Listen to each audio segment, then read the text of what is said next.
বাচ্চা বড় হয়ে গেছে, একজন गवर्नमेंट সার্ভিস, আর মেয়ে বিয়ে হয়ে গেছে। मतलब वो देखभाल कैसे करा आपका अपनी? আমার স্বামী। बच्चे लोग नहीं है? বাচ্চা মানে ঘরে কোনো বাচ্চা নেই, আচ্ছা, আপনি আর আপনার আমার হাজবেন্ড আর ছেলে। আচ্ছা, তো তাহলে আপনি মানে আপনার বাচ্চাদেরকে কিভাবে বড় করেছেন, কি স্ট্রাগল ফেস করেছেন, কি কষ্ট? সে তো আমি এখন একটু দাঁড়িয়ে বলতে পারবো না, কারণ আমার ভীষণ হ্যাঁ, তো আমার স্বামীর ব্যবসা ছিল, আমি ছেলে মেয়েদের মানুষ করেছি।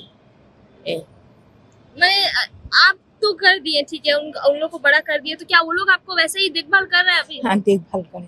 करता है। তো আপনি মাদার্স ডে তে কি বলতে চাইবেন? আরো মহিলা আছে তারা আপনার থেকে ছোট, নতুন নতুন মা হয়েছে, তাদেরকে আপনারা কি বলবো, তারা তো আমাদের থেকে আরো উন্নত, বাট তাই না? আপনারা যে এক্সপিরিয়েন্স করেছেন ওরা তো করেনি। না করেন এটা ঠিক, কিন্তু এখন সব নতুন নতুন এক্সপিরিয়েন্স এসছে। আমাদের সময় তো অন্যরকম ছিল, আমার তো 62 ওভার হয়ে গেছে। अब पहले के जमाने से अगर हम बात करें अभी का, तो अभी तो नया टेक्नोलॉजी, मम्मी लोग ज्यादातर प्रोटेक्टिव है बच्चों को लेकर, उस पे आप क्या बोलना चाहेंगे? কি বলবো আমি, मतलब आप মানে दोनों বুঝতে পারলেন না না ও কথাটা আমি ঠিক যা আছে। বলো?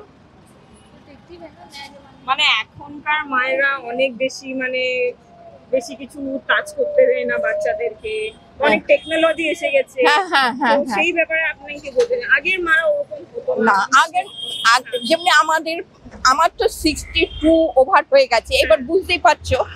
হ্যাঁ, তাহলে আমাদের সময় কি আমরা জানতাম ছেলে মেয়ে পড়াশোনা করবে, উন্নতি করবে, এইটাই জানি, তারা উন্নতি করে বড় বড় জায়গায় যাবে, সেইটাই।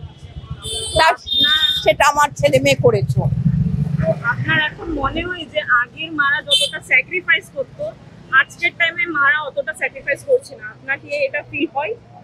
ফিল হয় না, কিন্তু আমাদের সময় একরকম ছেলেমেয়েরা কথা শুনতো, আচ্ছা, এখনকার ছেলেমেয়েরা নিজেরাই একটা এক্সপিরিয়েন্সটা বেশি বোঝে। হ্যাঁ, ওরা মনে করে আমরা এইটা ভালো, তবু মায়েরা পরে যে তা না।